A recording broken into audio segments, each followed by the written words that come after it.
Good evening, and welcome to History for Your Sleep. Take a slow, comfortable breath and allow the noise of the day to fade a little. You don't need to remember anything. You don't need to follow closely. This story moves gently at its own pace. If these quiet journeys bring you comfort, you may subscribe whenever it feels right. There is no hurry. Now, let us drift back in time. Imagine the Nile at dawn. The light is soft and low, spreading slowly across the water. The river does not rush. It moves steadily, as it always has. Along its banks, a small village begins another ordinary day. Mud brick houses sit close together on slightly higher ground, their walls still cool from the night. Flat roofs stretch quietly above them, holding baskets, jars, and sleeping mats. Paths wind between the houses, pressed smooth by many bare feet. The air carries the smell of damp earth. The river has left its trace everywhere, in the soil, in the reeds, in the rhythm of life itself. Birds gather near the water's edge. Their calls mix with the soft sound of flowing water and the distant movement of people waking. This is not a place of monuments. There are no towering temples here, no royal processions. This is a village of ordinary people. Most of ancient Egypt lived in places like this, small farming communities stretched along the Nile, connected by water, soil, and routine. Life here did not revolve around rulers or distant cities, it revolved around the river. The Nile shaped everything. Its annual flood determined whether the year would be easy or difficult, whether grain would grow well, whether food would be abundant or carefully measured. People did not control the river. They waited for it. They watched it. They adapted. The village exists in quiet dependence on this cycle. As dawn deepens, thin smoke rises from early cooking fires. Clay ovens warm slowly. Someone kneels near a grinding stone, beginning the steady work of turning grain into flour. The sound is low and rhythmic, stone against stone. Children move sleepily through the village paths, carrying small water jars. They walk toward the river or nearby canals, careful not to spill what they carry. This task is familiar. They have done it many times before. Nearby, a family repairs a small section of mud brick wall. The bricks are shaped by hand, pressed from river mud and straw, then dried under the sun. They are simple but effective. When cracks appear, they are filled again. Maintenance is constant. Nothing here is permanent in the modern sense, but everything is renewable. The village does not feel rushed. Morning arrives gently, shaped by temperature rather than clocks. Work begins early before the sun grows too strong. People wear light linen clothing, loose against the skin. The fabric moves easily in the air. It is practical, simple, and familiar. As the sun rises higher, its reflection stretches across irrigation canals that run between fields.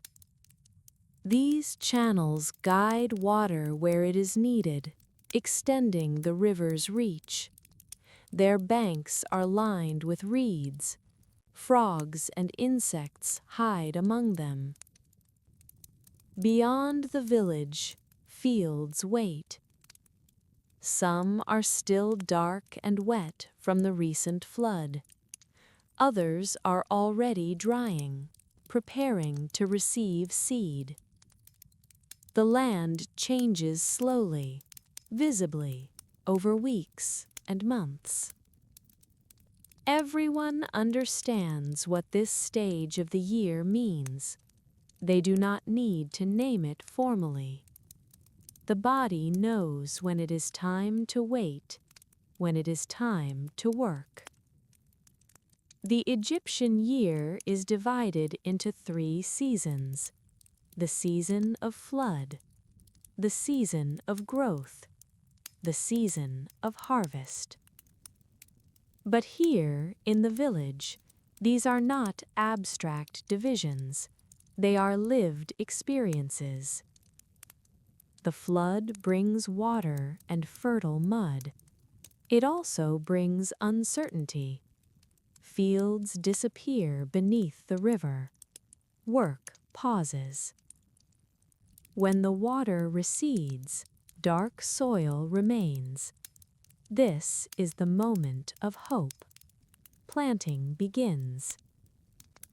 Later comes harvest, when effort is repaid, and grain is gathered carefully, measured, and stored.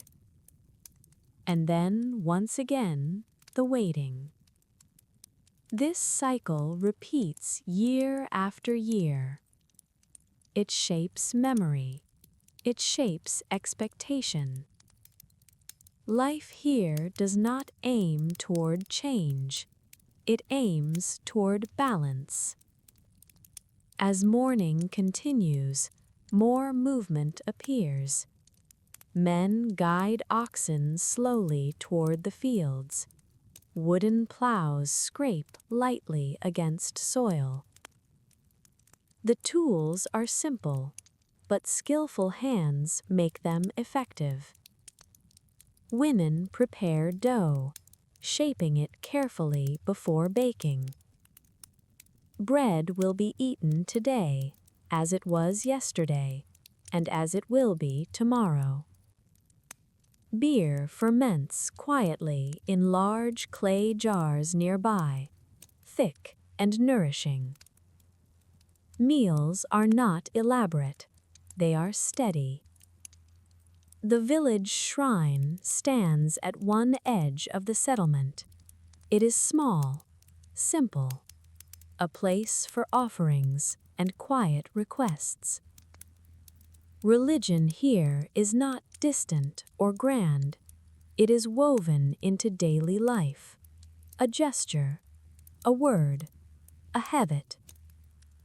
The gods are asked for good floods, healthy children, strong harvests. Nothing more.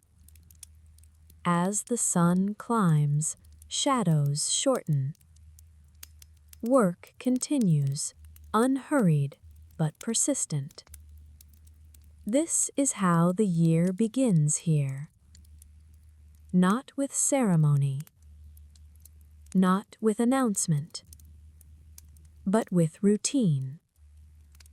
And as the Nile flows past the village, carrying silt, water, and time itself, the people continue their day, knowing that everything depends on the river's slow return, again and again. From this quiet arrival by the Nile, the full rhythm of the year will unfold, through waiting, through work, and through rest.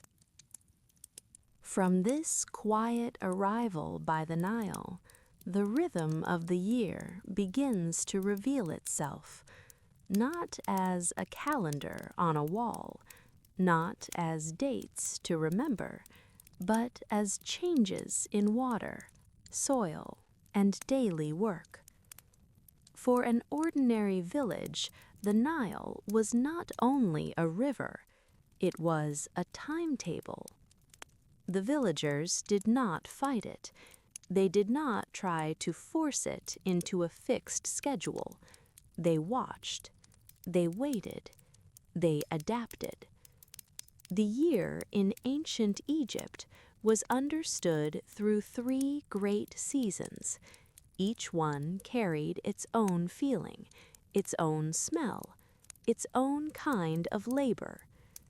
First came Achet, the flood season. This was the time when the river rose, slowly at first, then more fully, spreading outward across the fields. The water covered the land that normally held crops. To someone unfamiliar, it might look like loss, fields disappearing, paths turning to shallow water, edges of farmland becoming uncertain. But to the village, this was renewal. The flood brought fertile silt, dark, rich mud that would settle as the water eventually receded.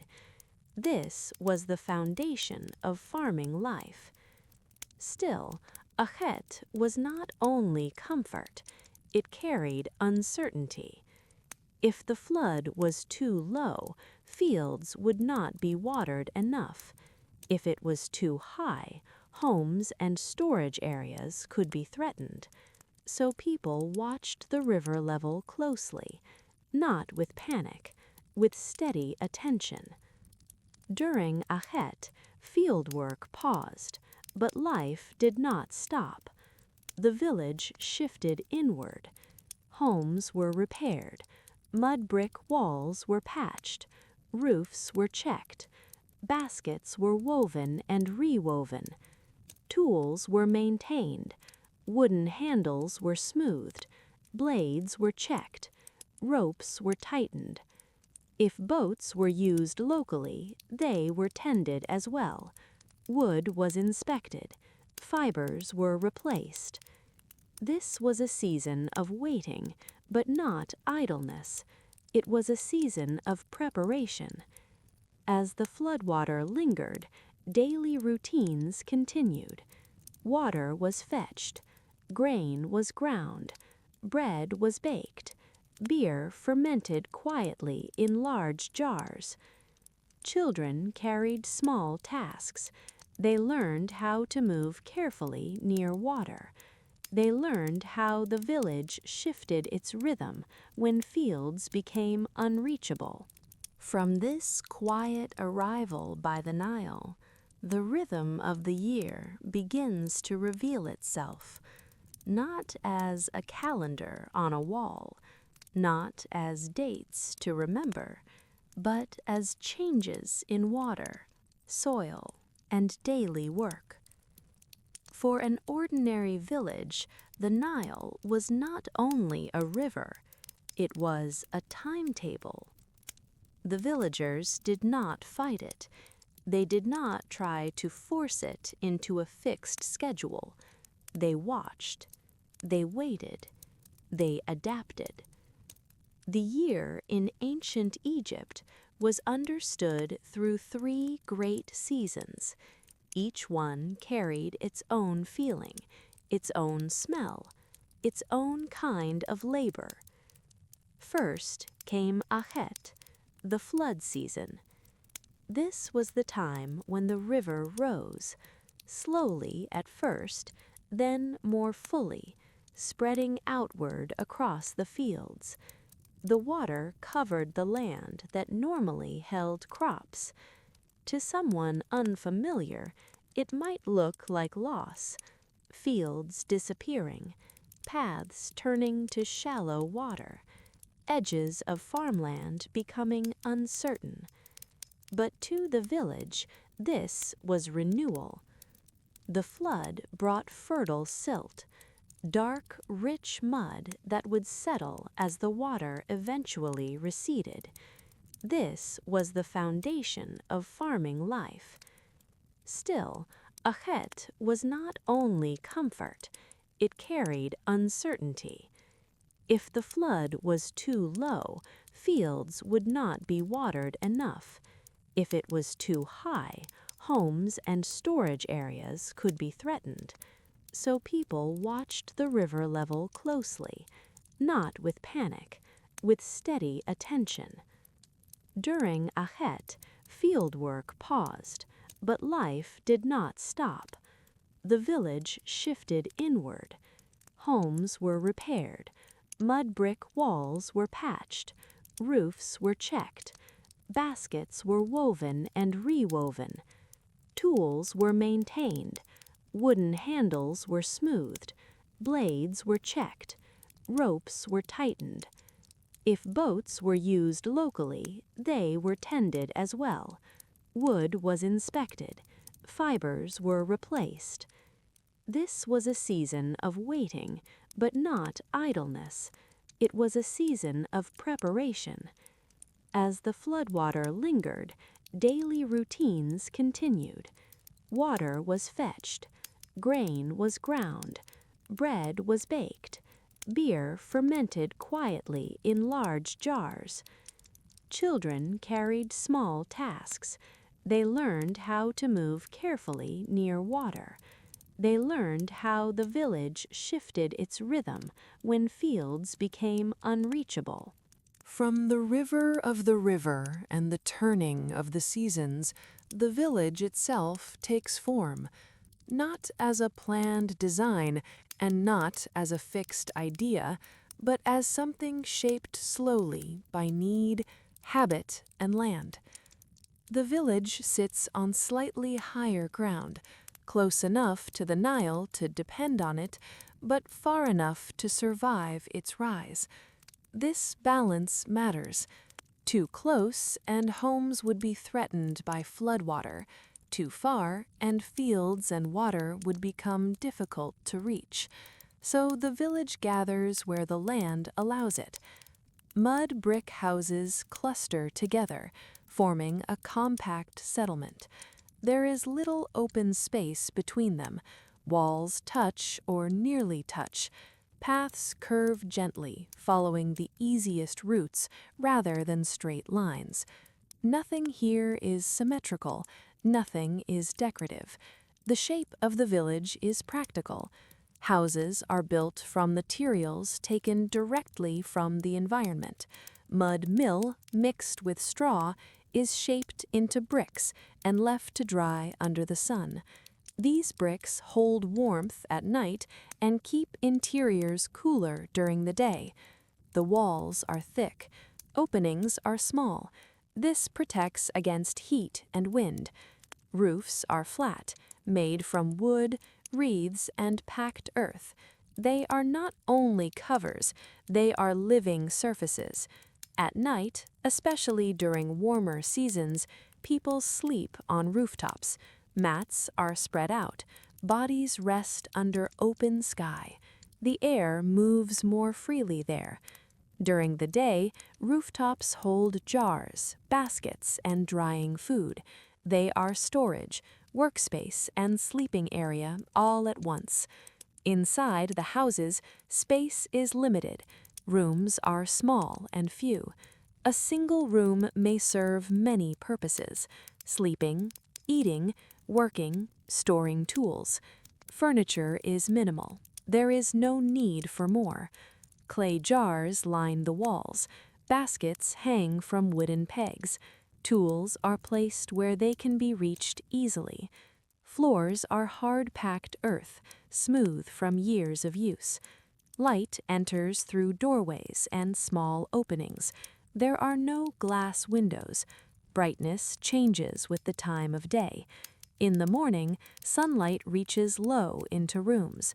By midday, interiors retreat into shade. This natural shift guides movement and rest without instruction. Houses open toward shared spaces. Small courtyards sit between clusters of homes. Animals are kept nearby.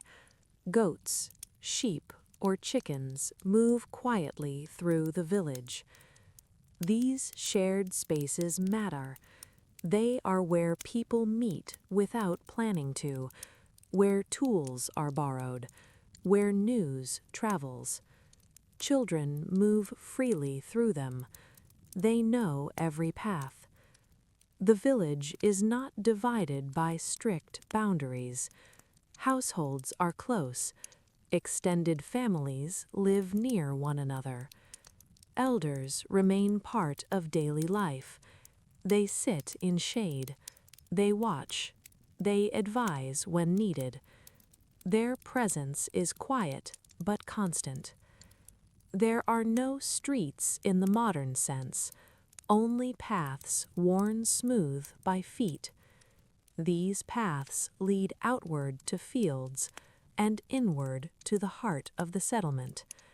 They change slightly with weather. Rain softens them. Heat hardens them. No one names these changes. They are felt. Storage areas are woven into the village. Grain is kept in baskets or simple silos. Placement matters. Stored food must stay dry, safe from pests, protected from damp air. This is why the village layout matters so much. Everything connects. A small shrine stands at one edge of the settlement. It is modest, built from the same materials as the houses. It does not dominate the village. It belongs to it. Offerings are placed there quietly. A bit of food, a word spoken softly. Religion here does not require separation from daily life. It fits into the same spaces. The village has no clear center, no plaza, no formal meeting ground. Life does not gather all at once. It flows continuously. In the early morning, movement increases. People step out of their homes. Water jars are lifted. Animals are guided. By midday, activity shifts inward. Shade becomes important. Paths empty. Later, as heat fades, movement returns. Evening draws people closer together again. Meals are shared. Voices soften. At night, the village grows quiet. Fires dim. Smoke drifts upward slowly. Darkness settles evenly. There are no bright lights to cut through it. Stars become visible above the flat rooftops. The sky feels close. The village rests. Nothing here suggests ambition or expansion. The village is not meant to grow endlessly. It is meant to last. When houses wear down, they are repaired. When walls crack, they are filled again. When bricks weaken, they are replaced. This cycle mirrors the river's own. The village is rebuilt not all at once, but continuously. Small changes accumulate slowly. People do not imagine a different way of living. They refine the one they know. This closeness creates familiarity. Everyone knows who lives where, who is ill, who has returned from the fields. Absence is noticed. Yet this awareness does not feel invasive. It feels protective. The village holds its people, not tightly, but steadily. From this physical arrangement, these clustered homes, shared spaces, and narrow paths, daily life flows naturally. Work begins here. Meals are prepared here. Rest returns here. And within these walls and courtyards, family life takes shape, not as private retreat, but as cooperative living. As we move closer inside the household itself, the roles, relationships, and quiet structure of family life begin to appear, slowly and without announcement. From the shape of the village and the closeness of its houses, family life unfolds naturally. not behind closed doors, not in isolation, but in constant connection with others. In an ancient Egyptian village, the household was not a small private unit, it was extended. Parents, children, grandparents, and sometimes other relatives lived close together, often under the same roof or in neighboring houses. Family was practical before it was emotional. It was the basic structure that made daily life possible. Each person had a place within the household, shaped by age, strength, and experience. These roles were not rigid rules, they shifted with need and season. Adults carried the heaviest responsibilities, but children were never separate from work. From a young age, they learned by watching and helping. A child might carry water, hold tools, guard animals for a short time, or assist with simple household tasks. This was not seen as burden, it was learning. Women and men did not live in sharply divided worlds. Tasks overlapped. Men often worked in the fields, guiding plows, managing irrigation, and harvesting grain. But they were also involved in building, repairing, and transport. Women prepared food, ground grain, baked bread, and brewed beer. They also managed storage, cared for children, and helped during harvest. When work demanded it, everyone participated. Elders played a quieter role. They worked less physically, but their presence mattered. They watched children. They advised. They remembered. Their knowledge of seasons, floods, and past years shaped decisions: when to plant, when to wait, when to be cautious. The household began its day early. Before the sun rose too high, movement started. Water was fetched, fire was prepared, grain was brought out. Grinding grain was a daily task. Stone querns rested near doorways or in courtyards. The sound of grinding became part of morning. This work was repetitive and slow. It required strength and patience, but it also created rhythm. Bread dough was mixed carefully, shaped by hand, left to rise or baked directly, depending on need. Beer preparation happened alongside bread making. Grain was soaked, fermented, and stored in large jars. Beer was thick and nourishing. It was part of everyday diet, not celebration. Meals were simple, shared when possible, eaten without ceremony. People sat close together. Food was passed by hand. Conversation was quiet. The household space adjusted constantly. Mats were laid out, then rolled away. Tools were brought out, then stored. Nothing stayed fixed. During the hottest part of the day, activity slowed. Shade became important. People rested indoors or under walls. This rest was not indulgence. It protected the body. Later, as heat softened, work resumed. Animals were tended. Repairs continued. Fields were visited again if needed. Family life was shaped by cooperation rather than instruction. Children learned expectations by example. They absorbed rhythm. There was little need for correction. Routine taught behavior. Illness, when it came, affected the entire household. Care was shared. Work was redistributed. There were no separate spaces for sickness. The household adapted quietly. Birth and death occurred within the home, without isolation, without spectacle. These moments were part of the same space where daily life unfolded. They did not interrupt life, they belonged to it. Households did not store many possessions. What existed was used often. Broken items were repaired. Nothing was wasted easily. Effort was visible in everything. Clothing was washed and dried nearby. Children learned how to fold and store garments.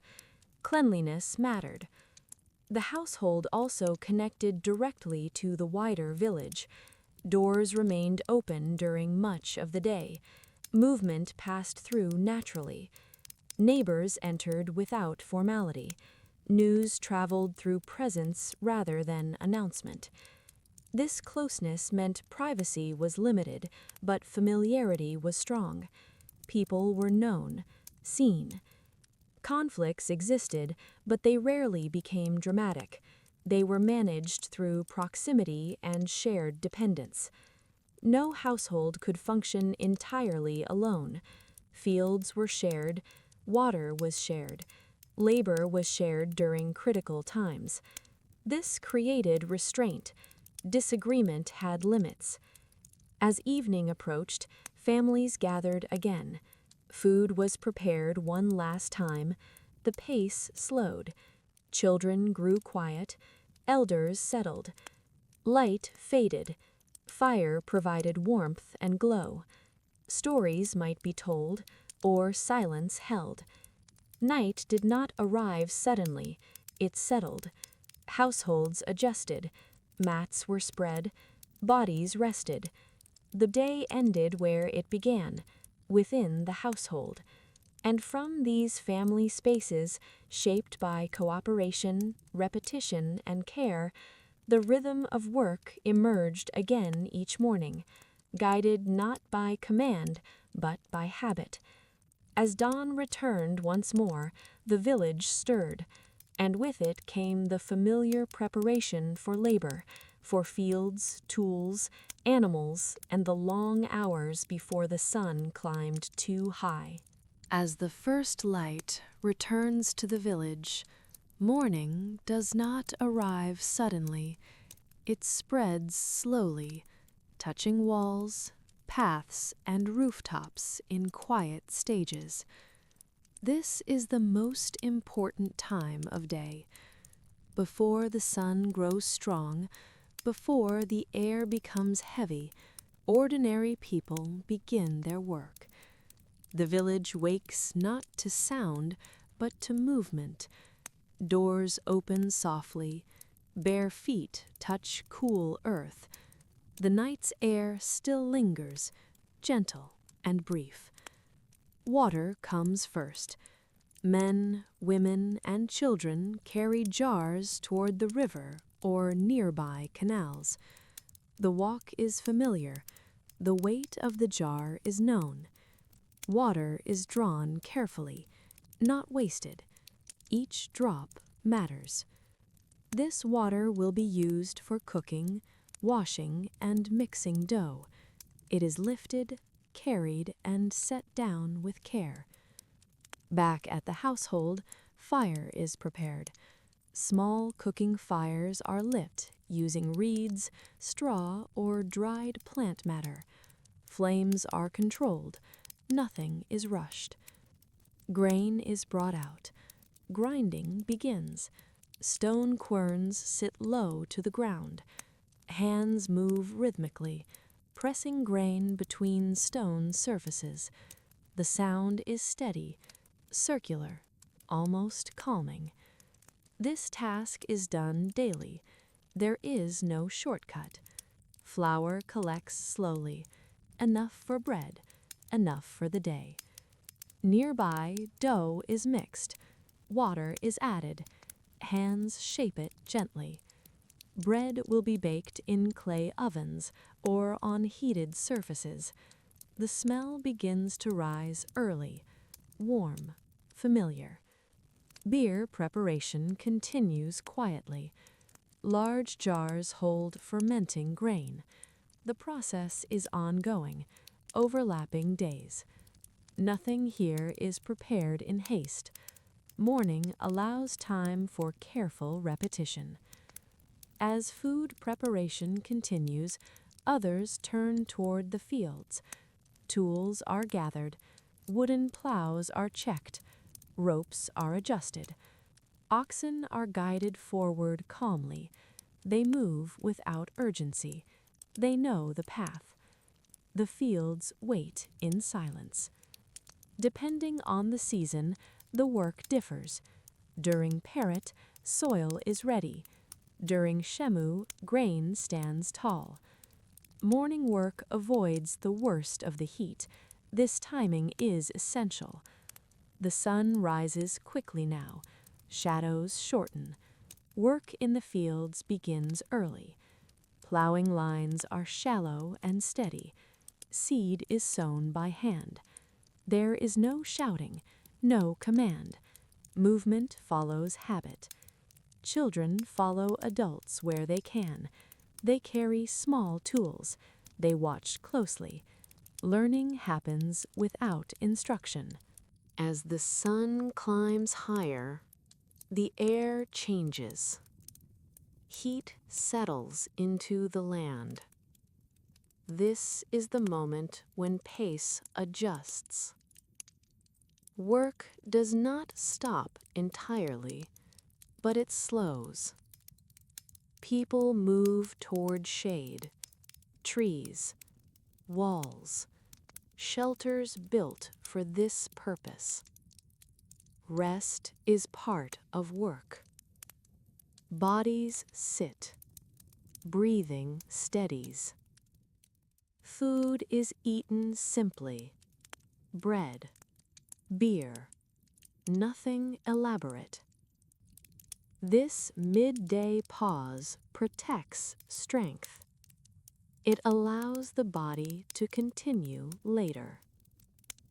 Animals rest as well. Oxen stand quietly. Movement pauses. In the village, the same pattern unfolds. Grinding stops. Cooking finishes. Homes retreat into shadow. Inside, the air is cooler. Mud brick walls hold the night's coolness a little longer. Children rest. Elders sit quietly. Time stretches. As afternoon approaches, work resumes gently, not with urgency, but with awareness. Fields are visited again. Irrigation channels are checked. Water flow is adjusted where needed. These channels are simple but vital. They guide life across the land. Maintaining them is careful work. Removing debris, reinforcing edges.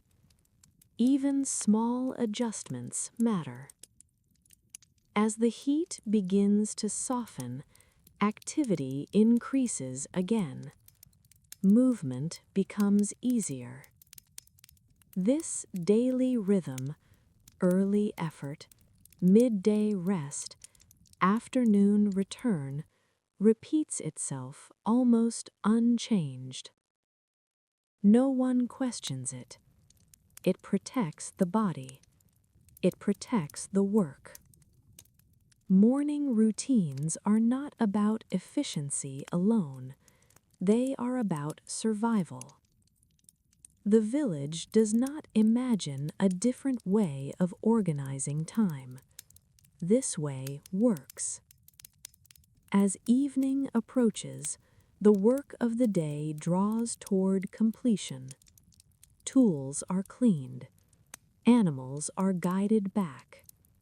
Food preparation begins again. But the morning remains the foundation, the quiet start, the careful beginning. Each day begins like this, not marked, not announced, just repeated. And as these routines continue, day after day, season after season, they prepare the village for the moment when work will pause entirely. when the fields disappear underwater and the people enter the long waiting of the flood season. From this steady morning rhythm, the year turns once more toward Achet, the season of rising water and patient watching. From the steady work of mourning, the year slowly turns toward a different kind of time, not a time of effort in the fields, but a time of watching and waiting. This is Akhet, the season of the flood. At first, the change is subtle. The river rises only slightly, its edges soften, water spreads into places it did not reach before. Villagers notice without speaking much about it. They have seen this before, many times. Day by day, the Nile grows broader. Fields closest to the river begin to disappear beneath shallow water. Paths grow uncertain. Markers vanish.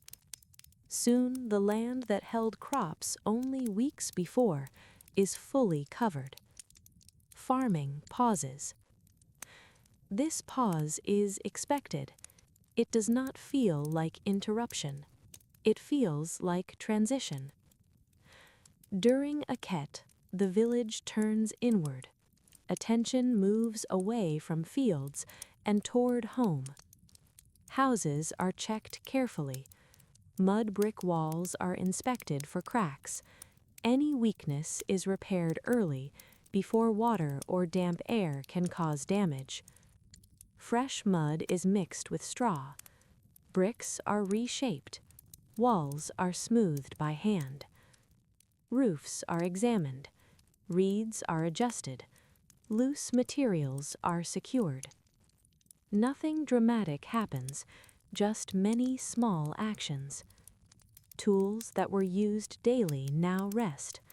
They are cleaned, sharpened, repaired. Wooden plows are leaned against walls. Sickles are wrapped and stored safely. Ropes are retied. Baskets are woven again. Old ones reinforced. New ones prepared for the next harvest, even though it is far away. This is work without urgency, but not without purpose. During Akhet, people also pay closer attention to the river itself. They watch its height. They notice how quickly it rises. They compare it to memory. A good flood brings hope. Too little water means poor soil later. Too much water brings risk. Homes are built slightly above the fields for this reason, but even so, caution remains. If water creeps too close, belongings are moved higher. Jars are lifted. Food stores are checked. Children are warned to stay near familiar areas. Water can be calm and dangerous at the same time. Fishing becomes more common during this season. With fields submerged, fish move into flooded areas. Nets are cast carefully. Small boats may be used where available. This provides additional food, a quiet gift of the flood. Daily meals continue much the same: bread, beer, simple additions when possible. The difference is not in food, but in pace. Without field labor, days feel longer. Time stretches. People sit more. They talk quietly. They rest. Elders share observations. They remember past floods, years of plenty, years of difficulty. These memories guide expectation. Children learn patience during Akhet. They are given small tasks: sweeping, carrying light items, helping with repairs. Learning continues even without fields. Humidity increases during the flood season. The air feels heavier. Clothing clings more closely to the skin. Linen dries slowly. Garments are hung carefully. Shaded areas become important. Homes smell different now. Damp earth, wet reeds, river water. These smells signal the season as clearly as the rising water. At night, sounds change. Water moves where soil once was. Insects gather in greater numbers. Sleep may shift to rooftops when possible. The air moves more freely there. Stars reflect faintly in flooded channels. The village seems surrounded by water and sky. Despite the uncertainty, Akhet is not feared. It is necessary. The flood brings the dark, fertile mud that makes farming possible. Without it, there is no harvest, no stability. Villagers understand this deeply. They do not resent the waiting. Instead, they use the time. Social life becomes more visible during Akhet. People visit one another more often. They exchange small goods. They share food when possible. The village feels closer. There is also time for care, for the sick, for the very young. Without the pressure of fieldwork, attention shifts naturally. Quiet offerings, small prayers, not elaborate rituals, simple requests. For steady water, for safe homes, for a good return of land. As weeks pass, the river reaches its height. Then, slowly, almost without notice, it begins to retreat. The change is gradual. Water pulls back, edges reappear, dark soil emerges beneath the sun. This moment carries a particular stillness, not celebration, not relief, readiness. Akhet has done its work. The village watches as the land returns, transformed, soft, rich, ready. Tools are brought out again. Oxen are prepared. Seed is gathered. Waiting ends. And as the flood season releases its hold, the village shifts once more, stepping quietly into the season of growth, where hands return to the fields and the long work of planting begins again. As the flood water slowly releases its hold, the land begins to breathe again. Not suddenly, not dramatically, but in small, careful changes that the villagers recognize at once. This is Peret, the season of growth. Water withdraws into the Nile's channels, leaving behind a wide stretch of dark, fertile soil. The surface glistens briefly in the sun, then it begins to dry. Footprints appear where none could exist before. Paths re-emerge. Boundaries between fields become visible again. The village responds almost immediately. Tools that rested for weeks are brought back into use. Wooden plows are lifted and carried toward the fields. Oxen are guided forward calmly, familiar with the task ahead. There is no urgency, but there is purpose. The soil is soft now, perfectly prepared by the flood. Plows cut shallow lines across the surface, turning the earth just enough. Men walk steadily behind the animals, guiding their movement. The pace is slow and even. Each line follows the last. Behind them, others scatter seed by hand. Wheat and barley fall in gentle arcs. The motion is repeated again and again. This work is quiet. It does not demand strength as much as endurance. Hours pass without much change in rhythm. Children follow at a distance, watching. Sometimes they help, carrying small baskets of seed. Sometimes they simply observe. Learning continues without instruction. Irrigation canals come back into focus during Peret. These narrow canals guide water from the river into the fields as needed. They are simple, but they require constant care. Edges are reinforced, debris is cleared, water flow is adjusted carefully. Too much water can damage young plants, too little can weaken them. This balance occupies the mind throughout the season. As days pass, green shoots begin to appear. At first, they are barely visible, thin lines against dark soil. Villagers notice these changes immediately. They do not announce them, they simply adjust their attention.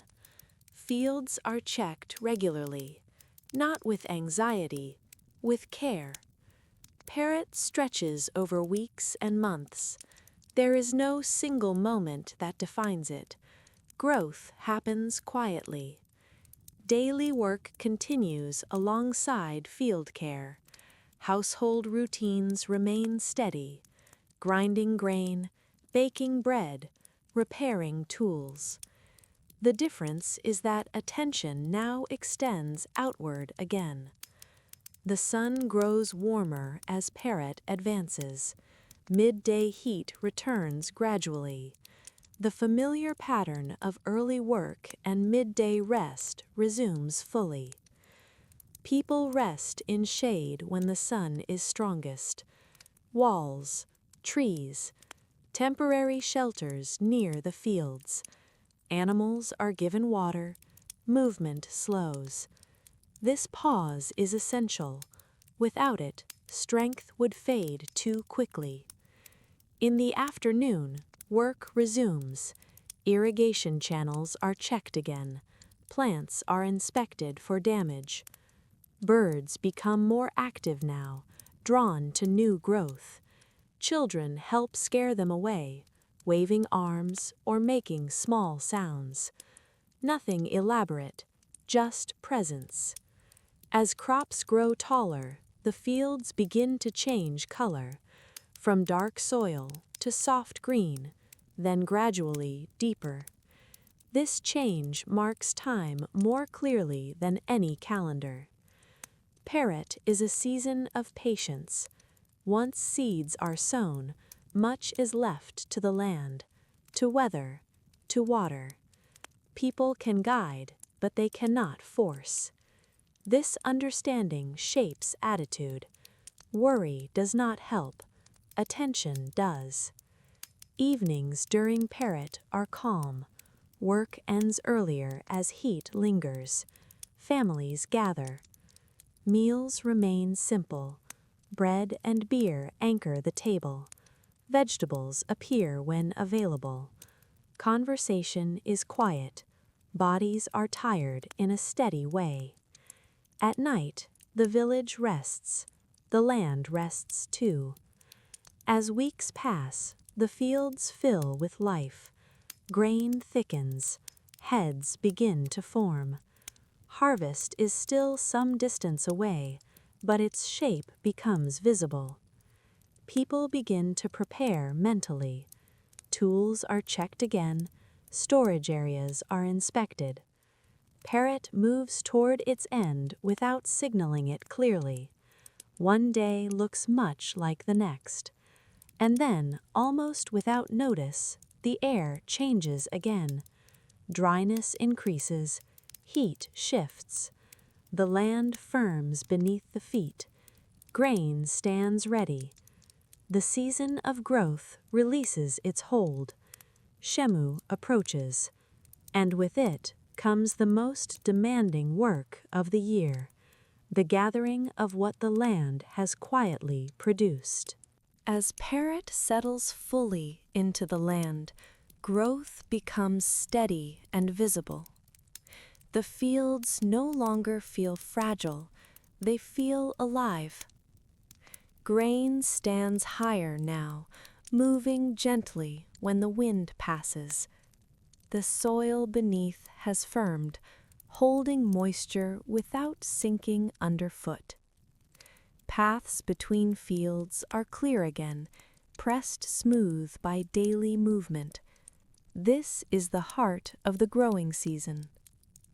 Work does not change dramatically from one day to the next. It repeats, and in that repetition, stability forms. Each morning begins much like the last. Before the sun grows strong, villagers return to the fields. They walk familiar routes, carrying tools worn smooth by use. The work now is careful rather than heavy. Fields are watched, irrigation channels are maintained. Water is guided where needed, not in force but in balance. Small adjustments matter more than large efforts. A channel blocked by debris can dry a section of field. An overflow can weaken young plants. So people check constantly. Hands move along canal edges, feet test the ground. This attention is quiet and constant. Children play a role here too. They carry small containers. They run messages. They stand watch against birds. They learn how much care the land requires. Midday heat returns more strongly during this part of the year. The sun stands high. Air grows heavy. Work slows naturally. People move into shade. They rest near walls, trees, or temporary shelters built near the fields. Bodies sit close to the ground. This rest is not separate from work. It supports it. Food is eaten simply, bread broken by hand, beer shared in small amounts. Water is sipped carefully. Animals rest as well. Oxen stand quietly, heads lowered. Movement pauses.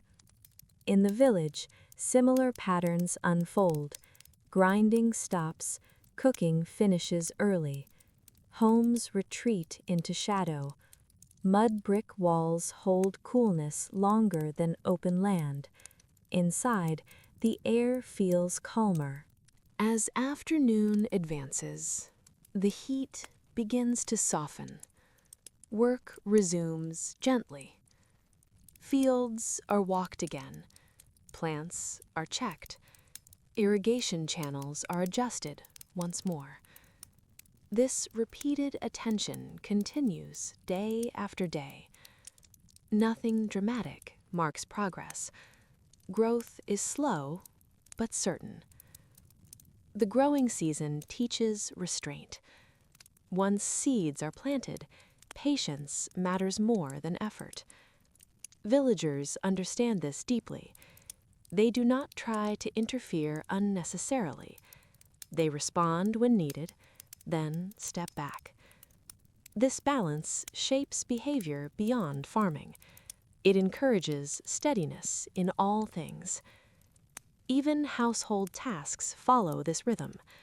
Repair instead of replacement. Maintenance instead of change. Clothing is washed and dried carefully. Food is prepared in predictable patterns. Tools are cleaned at the end of each day. Social life during this season remains subdued. There are no large gatherings, no interruptions. Everyone knows that attention belongs to the fields. Evening brings relief. As the sun lowers, light softens across the land. Shadows stretch longer. Air cools slightly. People return to the village with tired bodies, but calm minds. Work is finished for the day. Evening meals are shared quietly. Conversation is brief. Sleep comes easily. At night, insects fill the air with sound. The fields rest beneath starlight. The growing season continues like this, week after week, steady, predictable. Then, gradually, changes appear. Grain thickens. Heads bend under their own weight. Color shifts from green to gold. The land signals what comes next. Villagers notice without comment. Tools are prepared again. Storage areas are checked once more. The pace of life does not change suddenly, but anticipation builds quietly. The growing season has done its work. The village stands ready for the moment when care turns into action, when watching gives way to gathering. And as the dry season strengthens and the grain stands full beneath the sun, the time of harvest approaches. As the growing season releases its hold, the land enters a different state. The air becomes drier. The soil firms beneath the feet. Grain no longer bends gently. It stands ready. This is Shamu, the season of harvest. There's no announcement when it begins, no signal beyond the feel of the fields themselves. Villagers know by touch, by color, by weight. Grain heads grow heavy. Stalks turn pale beneath the sun. When hands move through the field, they meet resistance. This is the moment they have been waiting for. Harvest does not start all at once. It begins in sections, chosen carefully. Timing matters. Too early, and grain is weak. Too late, and it may be lost to wind, animals, or decay. Sickles are brought out. Their curved blades catch the light briefly. Handles are smoothed by years of use. Work begins early each day, earlier than before. The sun is already strong during Shamu, and there is much to do. Men and women move into the fields together. Children follow where they can, carrying light bundles or watching the edges. Cutting grain is repetitive. Hands move in practiced arcs. Stalks fall neatly. The sound is soft, dry stems brushing against one another, metal touching plant. Sheaves are gathered and bound. Bundles are lifted and carried toward collection points. Paths through the fields widen with use. This work is physical. Backs bend, arms tire. But there is no hurry beyond what is necessary. Rushing causes mistakes. The entire village adjusts to harvest rhythm. Other tasks become secondary. Attention narrows. Meals are simpler, eaten quickly. Rest is brief. Harvest is not heroic, it is necessary. Everyone contributes according to ability. Children help with carrying. Elders supervise from shade. Their eyes notice details others may miss, signs of damage, areas needing attention. As days pass, fields change quickly. Areas once tall and golden become short and bare. The land looks different each evening. This visible progress gives shape to time. Grain is moved carefully to storage areas. Baskets fill. Jars are sealed. Dryness matters now. Moisture can ruin what has been gathered. Storage spaces are checked repeatedly. Ventilation is adjusted. Pests are watched for. This is careful work. Loss here would undo months of effort. Harvest also brings contact beyond the village. Officials may arrive during this season. They observe. They measure. Taxes are assessed in grain or labor. This is not a surprise. It is part of the cycle. Villagers understand what portion must be given. Grain is measured, recorded. The process is formal but familiar. It does not interrupt harvest. It folds into it. After obligations are met, what remains belongs to the household. This portion will sustain them through the year. Storage becomes an act of planning. How much can be eaten? How much must be saved? Families think in months, not days. As harvest progresses, fatigue builds. Bodies feel the repetition. But there is also a sense of completion. Fields empty. Work narrows. Evenings grow quieter. The village smells of dry grain and dust. Cooking fires burn low. Meals are eaten with little conversation. Sleep comes quickly. The harvest season does not last forever. It is intense, then brief. Once the fields are cleared, tools are cleaned again. Sickles are stored. Plows rest. The land enters another pause. Grain now sits in baskets and jars, protected and counted. The village breathes more easily. There is still work to be done. Grain must be processed, food prepared. But the urgency fades. Shemu shifts toward its end without ceremony. One day the fields are bare, and the work simply stops. The village returns inward once more. Now comes the quiet work of storage, preparation, and accounting, of turning harvest into daily stability. And as attention moves from fields back to home, the presence of grain becomes central, shaping meals, obligations, and the careful balance between survival and responsibility that follows harvest. When the last fields are cleared and the sickles are set aside, the village does not relax completely. The season of harvest ends, but another kind of work begins.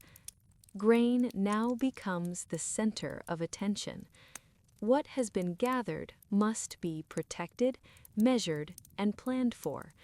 This work is quieter than harvest, but no less important. Baskets filled with grain are carried into storage spaces. Some are kept in simple silos built from mud brick. Others are placed in large jars or woven containers raised slightly from the ground. Dryness matters above all else. Air must move. Moisture must be kept away. Grain is checked again and again. Hands run through it slowly, feeling for warmth or dampness. Any sign of spoilage is addressed immediately. This attention continues for days. Storage is not a single task, it is ongoing care. Grain represents the year itself: food, seed for the next planting, payment for obligations. Nothing is taken lightly. During this period, village life feels contained. Movement slows. People remain close to home. Processing grain begins. Some is ground into flour. Some is set aside for bread making in the weeks ahead. Some is used for beer.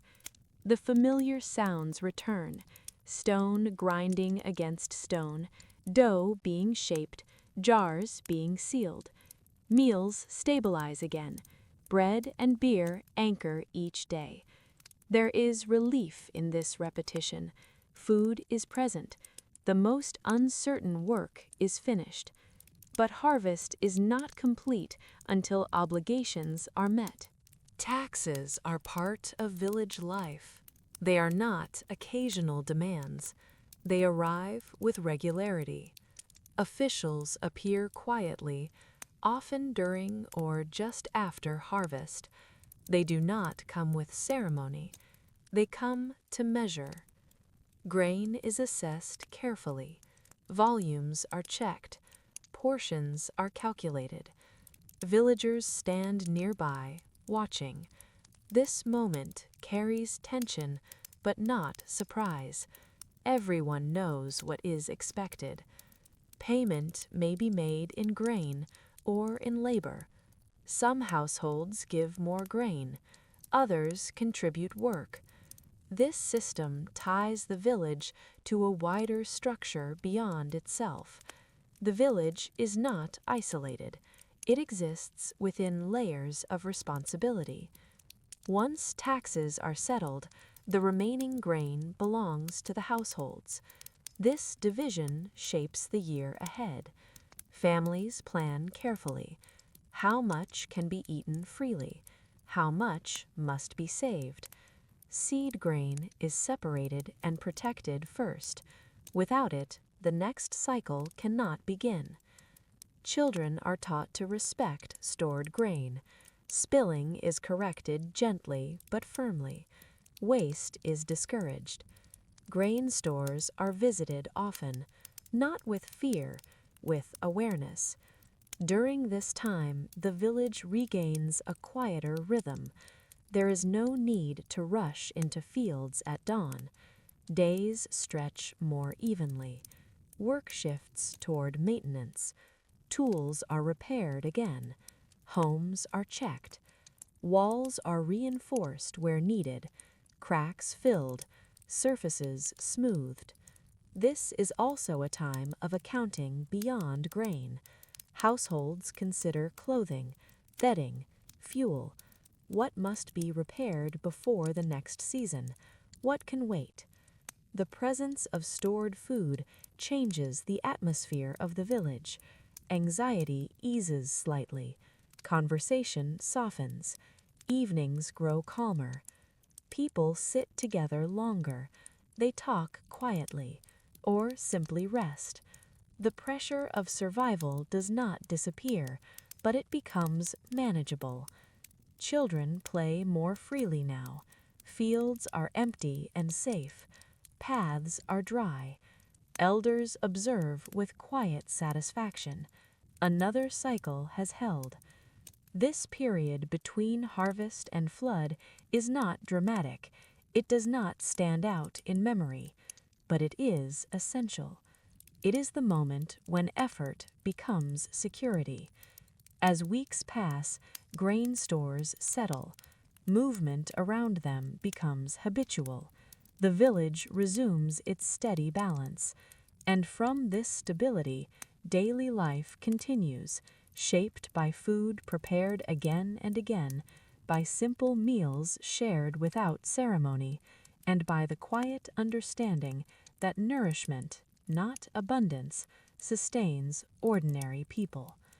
As grain moves from storage into hands and mouths, food once again becomes the center of everyday life. As grain moves from storage back into daily use, life settles into a familiar and reassuring rhythm. Food becomes visible again, not as a harvest to protect, but as nourishment repeated day after day. For an ordinary village, food is not a source of excitement. It is a source of balance. Meals follow simple patterns. They change little from one day to the next, and that constancy is comforting. Bread stands at the center of the diet. Made from wheat or barley, it appears at almost every meal. Dough is mixed by hand, shaped without decoration, and baked in clay ovens heated by small fires. The smell of baking bread drifts through the village regularly, warm, familiar, grounding. Beer accompanies bread. Thick, cloudy, and nourishing, it is not treated as indulgence. It is food in liquid form. Grain is soaked, fermented, and strained. Jars are opened and resealed. The process continues quietly across days. Beer provides calories and hydration, especially when water quality varies. It is shared by adults and, in weaker forms, by children. Meals are eaten without ceremony. There is no fixed table. People sit close together, on the ground or low surfaces. Food is passed by hand. Portions are modest. No one eats alone if it can be avoided. The household eats together when possible, but schedules adjust to work. Some eat early, others later. What matters is not the moment, but the repetition. Vegetables appear when available. Onions, beans, greens grown near the village or gathered nearby. Fish is eaten when caught, especially after floods. Meat appears rarely. It is not central to the diet.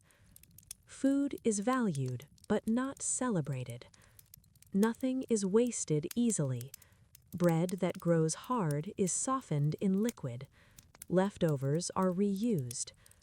Children are taught early to respect food, not through punishment, through habit. Hunger is understood as a possibility, not an abstraction. Memory reinforces care. Cooking is steady work. It does not stop.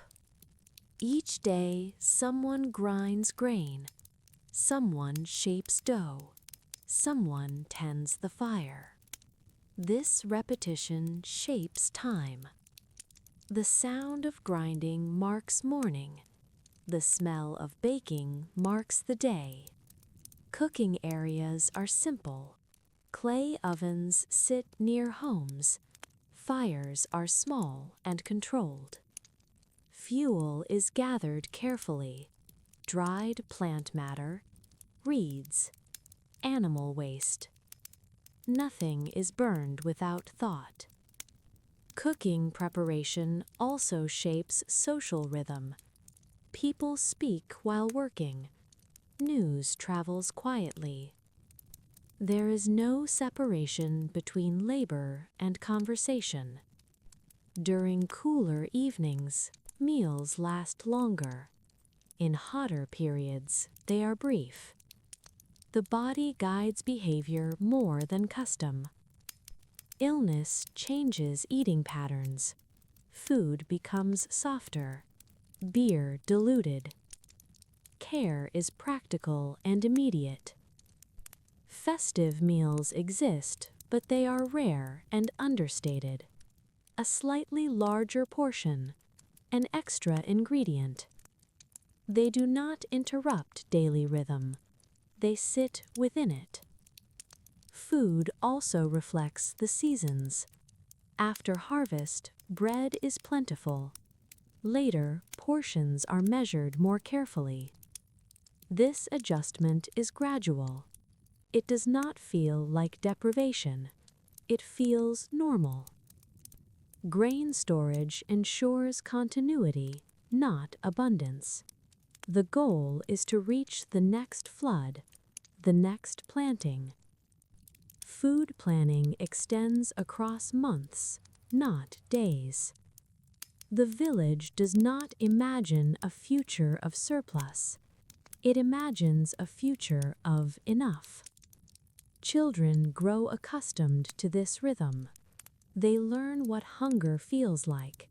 They learn what fullness feels like. Neither is extreme. Food anchors daily life. It returns people to the present. After meals, work resumes. Or rest. Nothing lingers. As the year moves forward, food continues to support life quietly. It does not mark time, it carries it. And alongside this steady nourishment, other forms of work continue as well. The making and repairing of tools, baskets, and everyday objects that allow village life to function without interruption. From bread and beer, attention shifts naturally to hands and materials, to the simple crafts that fill the spaces between seasons and support the work of the land. As food continues to anchor each day, another layer of village life moves quietly alongside it. Not in fields, not in ovens, but in hands. Between seasons, and often alongside farming work, ordinary villagers turn their attention to making and maintaining the objects they depend on. There is no sharp division between farmer and craftsman here. Most people know how to work with simple materials. Everything used in daily life wears down. Baskets fray, ropes loosen, tools dull. Nothing is expected to last forever. What matters is the ability to repair. Reeds are gathered near the riverbanks. They are dried and bundled. Later, they are woven into baskets of many sizes. Some baskets carry grain. Others hold tools. Some are made just for water jars. The weaving is steady and repetitive. Hands move without hurry. Patterns are familiar. There is no decoration beyond what structure requires.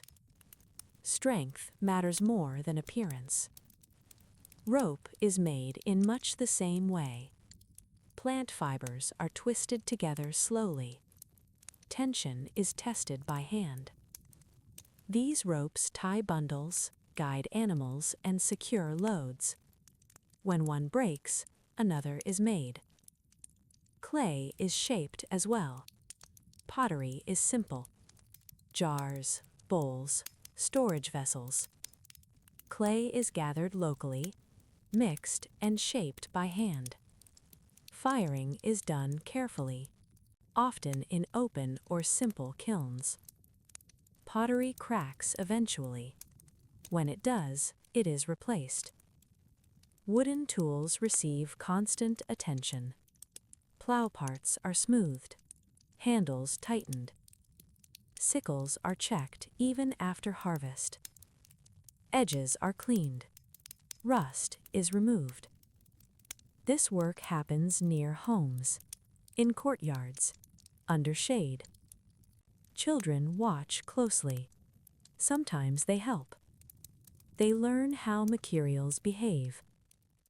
Craft knowledge is not written down. It is passed through repetition. Exchange exists, but it is limited and practical. Neighbors trade small items, a basket for grain, a tool repair for food. No money changes hands in most cases. Balance is remembered. This exchange strengthens relationships. It keeps resources circulating. The village produces most of what it needs. What cannot be made locally is rare. When outside traders appear, it is an event, but such moments are infrequent. Most needs are met within walking distance. Craft work often fills the quieter months, especially after harvest and before flood.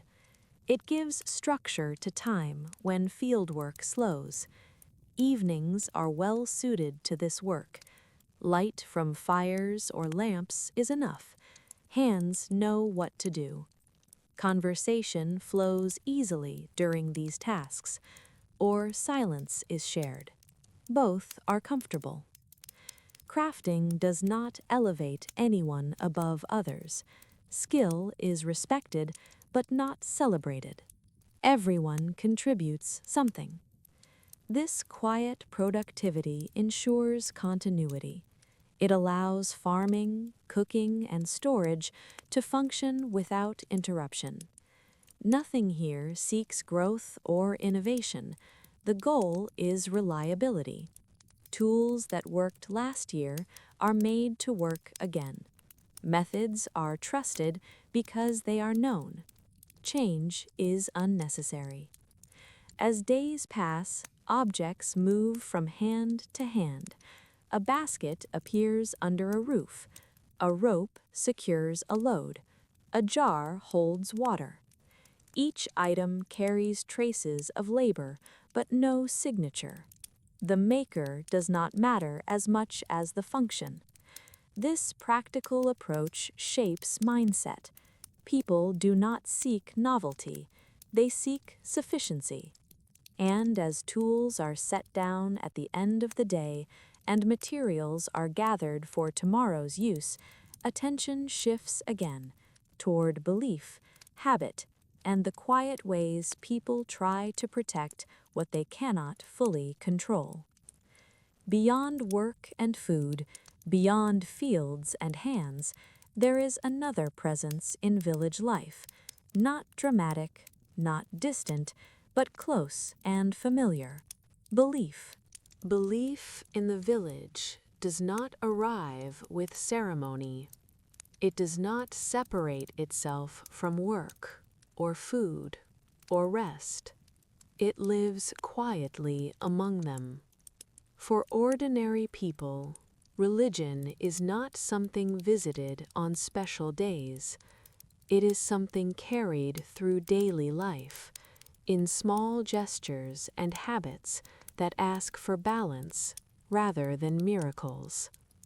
At the edge of the village, or sometimes within it, stands a small shrine. It is simple, built from mud brick or stone, no larger than a house. There are no grand columns, no towering walls. This place does not compete with the land or the river. It belongs beside them. Offerings are modest, a bit of bread, a small jar of beer, flowers gathered nearby. These are placed quietly, without spectacle. People do not come here to make demands. They come to acknowledge dependence. Dependence on water, on soil, on health. The gods are part of this environment. They are not distant figures watching from above. They are present in flood, growth, illness, and recovery. Belief is practical. A short pause before beginning work, a word spoken near the river, a gesture when a child falls ill. None of this interrupts the day. It fits within it. Households may keep small figures or symbols inside their homes, placed near sleeping areas or storage spaces. These objects do not draw attention. They remind rather than command. Religion in the village does not require explanation. Children learn it the same way they learn work, by watching. They see adults pause. They see offerings placed. They see respect shown to water and land. No one instructs them formally. Illness brings belief closer to the surface. When someone becomes sick, care begins immediately. Rest, food, attention. Alongside this, small offerings may be made, quiet requests spoken. There is no sharp boundary between physical care and belief. Both are applied together. Death, too, is part of this rhythm. When someone dies, the village responds calmly. There is sadness, there is presence, but life does not stop. Belief does not remove grief, it places it within continuity. People accept that loss is part of the cycle, just like flood and harvest. The village does not dwell on it for long. Work returns, care continues. Seasonal moments bring belief into focus as well. The beginning of the flood, the return of land, the first harvest. These moments may be marked with simple gestures, a shared meal, a quiet visit to the shrine. No festivals interrupt the year dramatically. Nothing breaks the rhythm. Religion here does not aim to lift people out of their lives. It aims to steady them within it. The gods are not asked for change.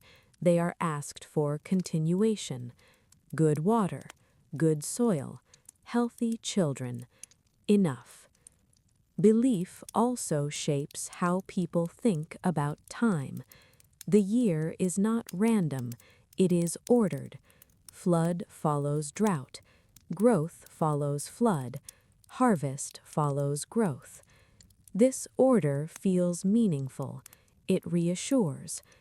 When something goes wrong, a poor flood, illness, damaged crops, belief does not promise solutions. It offers explanation and patience. The village does not panic easily. It has seen difficulty before. Stories circulate quietly, not heroic tales, memories. Years when the flood was low, years when grain was scarce. These stories do not frighten children, they prepare them. Belief supports this preparation. It teaches acceptance alongside effort. At night, belief becomes almost invisible. There are no rituals after dark, no loud prayers. People rest. Stars appear above the rooftops. The river reflects faint light. In these moments, belief does not speak. It simply exists. As days continue, belief remains in the background. It does not demand attention. It does not interrupt. It accompanies. This quiet presence allows the village to face uncertainty without urgency, to continue through repetition without boredom. And as the year moves forward once more, belief fades again into routine, into work, food, and rest. Evening approaches again. Heat eases. Movement slows. The village prepares for night. And in this transition, when light softens and sound recedes, the day completes itself gently, preparing the way for rest and for the simple continuity that carries life forward into another cycle. As the day begins to release its hold, the village changes its posture. Not suddenly, not with signal or sound, but through a slow softening of movement. The heat eases first. Shadows stretch longer across the ground. Light turns warmer, less demanding. Work tapers off naturally. Tools are set aside where they will be found again in the morning. Animals are guided back toward shelter. Paths empty gradually. No one rushes home. There is time. Evening is not a separate event. It is a continuation, quieter, slower, more inward. Cooking fires are lit again, smaller than in the morning. The smell of bread returns, faint but familiar. Grain is ground one more time, enough for the evening meal. Families gather close. Food is shared without ceremony. Conversation, if it happens, is low and brief. The body is tired now, not exhausted, just ready to rest. Children eat quickly. They lean against walls. Their energy has faded. Elders sit quietly, watching the light change. They do not speak much. They do not need to. As darkness approaches, activity shifts upward. On warm nights, sleeping mats are carried to rooftops. Flat roofs become resting places. The air moves more freely there. People climb carefully, used to the motion. Mats are unrolled. Bodies settle. Below, the village grows dim. Cooking fires burn low. Smoke drifts upward, thin and slow. There is no artificial brightness, no strong light to hold the night back. Stars begin to appear. At first, only a few, then more, scattered across the darkening sky. The Nile reflects faint points of light. Irrigation canals hold still water, mirroring the stars quietly. Sounds change at night. Daytime movement fades. Insects take its place. Their rhythm fills the air. Occasionally, a voice carries briefly, then disappears. Most people are already resting. Sleep does not arrive all at once. It spreads gradually. Some lie awake longer, feeling the warmth of the day leave their bodies. Others fall asleep quickly, worn by work. There is no expectation of entertainment, no effort to fill the quiet. Night is accepted as part of the cycle. During cooler months, families sleep indoors, close together, bodies sharing warmth. Fire is minimal now, only what is necessary.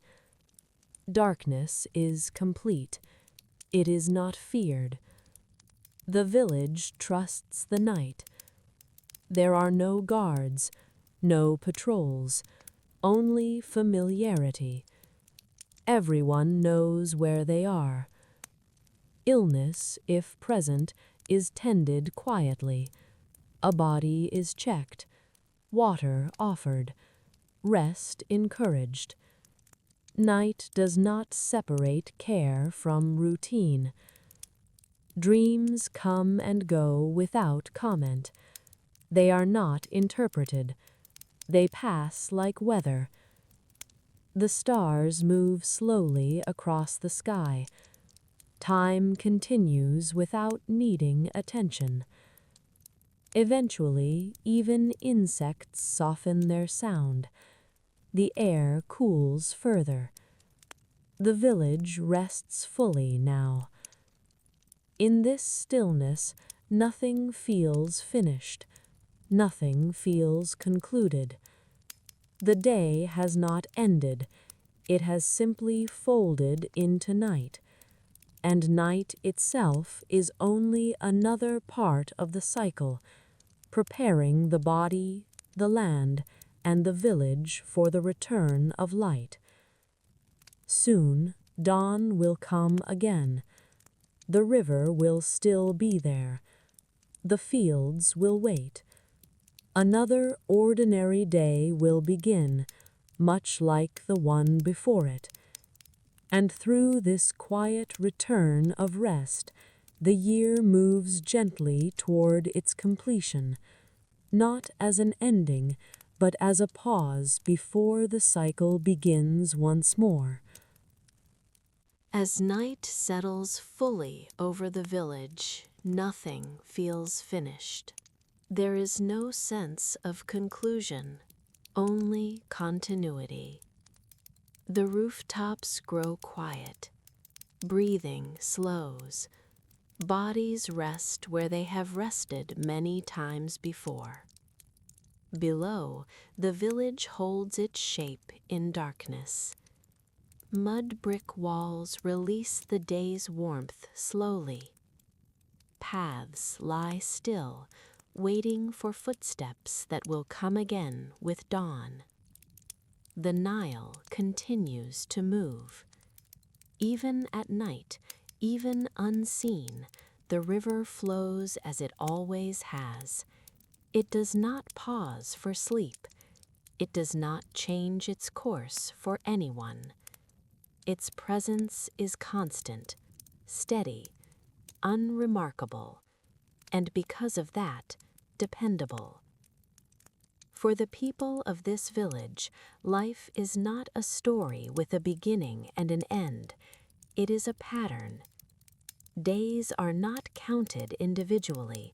They are experienced as part of something larger, a year shaped by water, soil, and work. The flood will return. It always does. When it comes, fields will disappear again. Waiting will replace planting. Repair will replace harvesting. And when the water recedes, the land will return, dark, fertile, ready.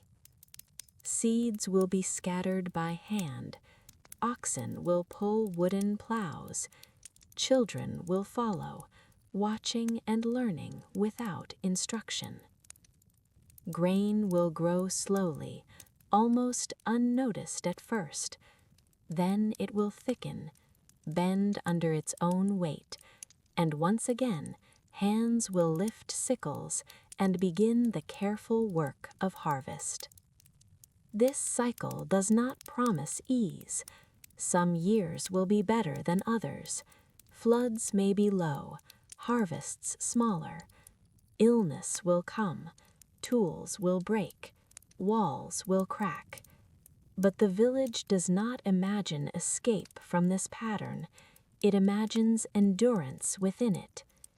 Stability here does not come from wealth or expansion. It comes from familiarity. People know what to do when the river rises. They know how to repair a wall.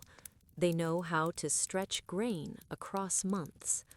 Knowledge is not written down. It is carried in hands and memory, passed quietly. Children grow into this rhythm without being told they are learning it. They absorb it by watching mornings begin early, by feeling midday heat slow the body, by seeing elders rest without guilt. They learn that work has its time and rest has its time. They learn that nothing needs to be rushed.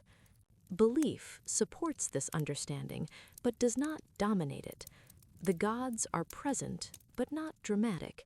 They are acknowledged, not argued with. A small offering, a quiet word, enough.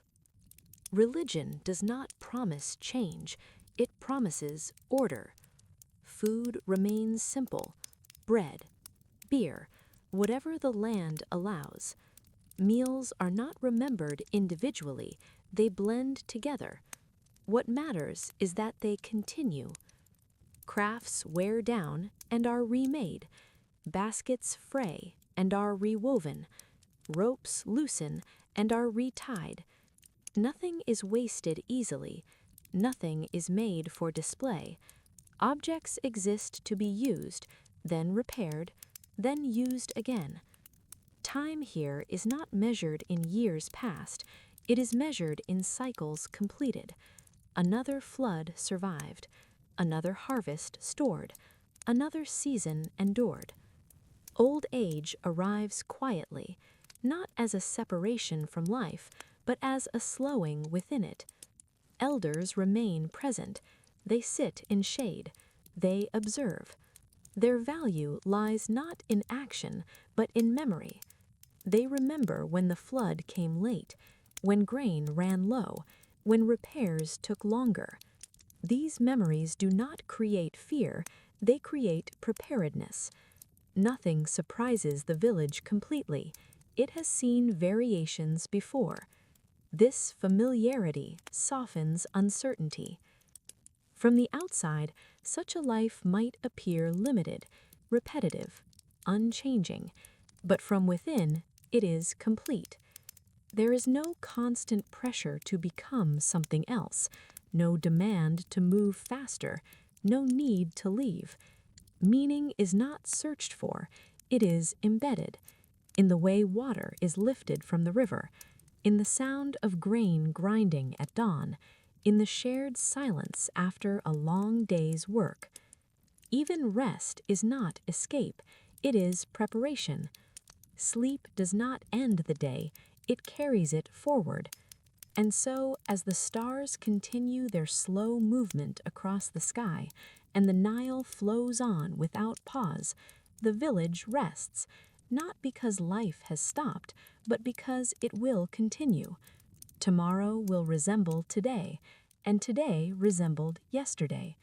This sameness is not failure, it is survival. This is how ordinary people lived in ancient Egypt, not in moments of greatness, not in stories carved into stone, but in repetition, in patience, in quiet alignment with land and river. And as you rest now, letting this steady rhythm settle, you can allow the cycle to continue on its own, without effort, without urgency, like the Nile itself, moving forward, slowly and without end.